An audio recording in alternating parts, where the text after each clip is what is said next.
Okay, so picture this. A 16-year-old mother infant strapped to her back, trekking thousands of miles through uncharted territory. And this wasn't some fictional heroine, this was Sacagawea. And her story is one of resilience, courage, and extraordinary triumph. Yeah, it's just that image alone is so powerful, and it really sets the stage for what we're going to be exploring today in this deep dive into the life or contributions of Sacagawea. Absolutely. And we're going to be drawing specifically from accounts of her journey during the Lewis and Clark expedition. Right, so we've got these incredible firsthand accounts that we'll be unpacking to really understand the crucial role she played.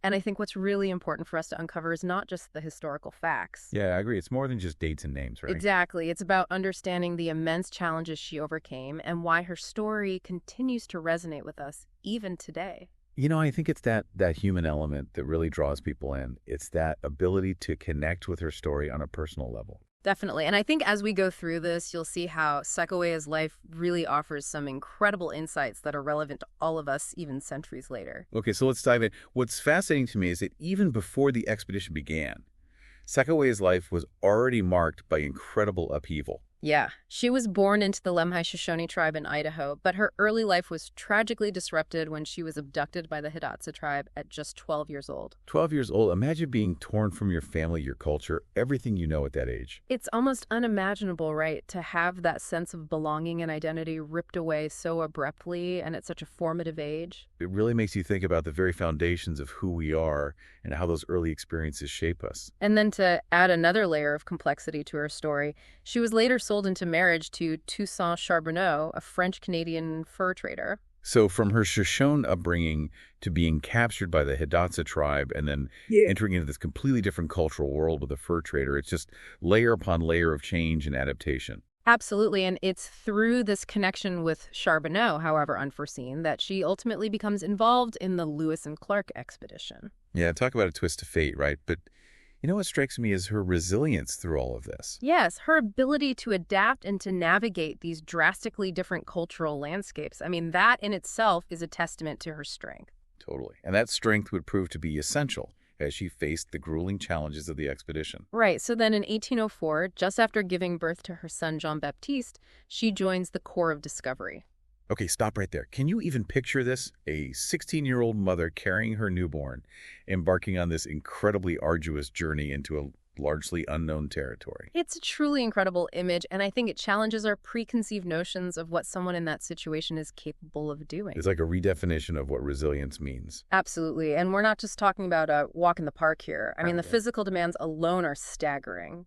Traversing vast distances, navigating difficult terrain, all while caring for an infant. And I think what gets overlooked sometimes is that she wasn't just a passive passenger on this expedition. She was an active participant. Oh, yeah. She had a really significant role from the very beginning. And, her presence itself had a profound impact on how the expedition unfolded. Well, let's talk about that, because one thing that's often highlighted is the symbolic power of her presence as a woman traveling with a child. Right. Her presence signaled peaceful intentions to many of the native tribes they encountered. Exactly. It was this powerful visual message that helped to ease tensions and dispel fears of conquest. Yeah, it's like she was communicating something that words couldn't convey, particularly in those situations where there were language barriers and mistrust. I mean, think about it. You're a Native American tribe, and you see this group of strangers approaching with weapons, but there's also a woman with a baby.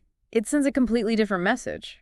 Right? It suggests that this isn't a war party. Right. It's a group that includes a family. And that nuance could have made all the difference in their interactions. And, we see these specific instances where her actions really underscore her importance beyond just that symbolic presence. Oh, absolutely. Like the famous capsized boat incident on May 14th, 1805. Oh, yeah. That's a great example. So the expedition's boat capsizes in the Missouri River, and all these vital supplies, including their journals and instruments, are thrown into the water. And these weren't just random supplies, right? No, we're talking about the records of their journey, their scientific observations, everything. And amidst all the chaos, Sacagawea acts quickly and manages to save many of these critical items. Lewis and Clark specifically noted her calm demeanor and her presence of mind in that moment. It's really a testament to her ability to stay focused under extreme pressure. And then later that year, in August of 1805, there's the incredibly moving reunion with her brother, Wade.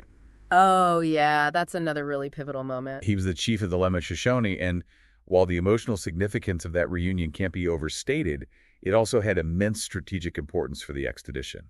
Right, because they were in desperate need of horses to cross the Rocky Mountains. And through Sacagawea's ability to communicate with her people, they were able to secure those horses. It's just such a powerful illustration of how her personal story and the needs of the expedition intersected. Right? It's like this convergence of her individual journey and this larger historical event. Yeah, and it highlights her incredible strength and diplomacy because she was essentially bridging these two worlds, advocating for the needs of the expedition while also reconnecting with her Shoshone heritage. And we can't forget about the sheer physical and mental endurance she displayed throughout this entire journey. I mean, think about the harsh weather conditions, the language barriers, the constant threat of encountering hostile tribes. It was a relentless test of human limits. And yet she persevered, demonstrating incredible skills in foraging, identifying edible plants, and navigating unfamiliar terrain. And, her knowledge was essential for the survival of the entire group. It really makes you think about our own capacity to overcome obstacles, doesn't it?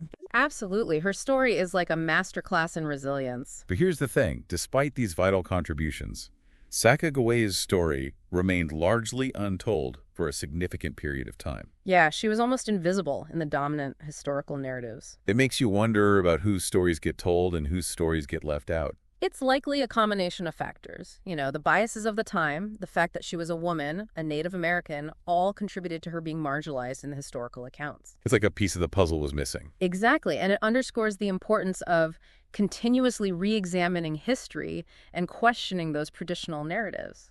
Thankfully, though, her legacy has experienced a resurgence in recent times, and she's now celebrated as a powerful symbol of female empowerment and perseverance. Her story is a reminder that greatness can come from anywhere, from the most unexpected of places. It's so inspiring. And, she walked over 8,000 miles with men who relied on her knowledge and guidance, but her significance wasn't fully grasped at the time. It's like a powerful reminder that contributions can often go unnoticed and that true recognition might come later. Which brings me to a thought for all of us listening who are the unsung heroes in our own lives. Who are the people making vital contributions that we might be taking for granted? It's a good question to ask ourselves. Right. Sacagawea's story challenges us to look beyond the obvious and to appreciate the quiet strength and resilience that might be all around us. So as we wrap up this deep dive, the takeaway for me is the sheer magnitude of Sacagawea's impact on history. Her life is a testament to the power of one individual to make a difference even when facing immense challenges. And for you, the listener, I'll leave you with this. What perspectives are you missing in your own life? Whose stories are you not hearing? It's something to think about as we navigate our own journeys. And that's a wrap on this deep dive into the life and legacy of Sacagawea. Thanks for joining us. See you next time. All right, take care.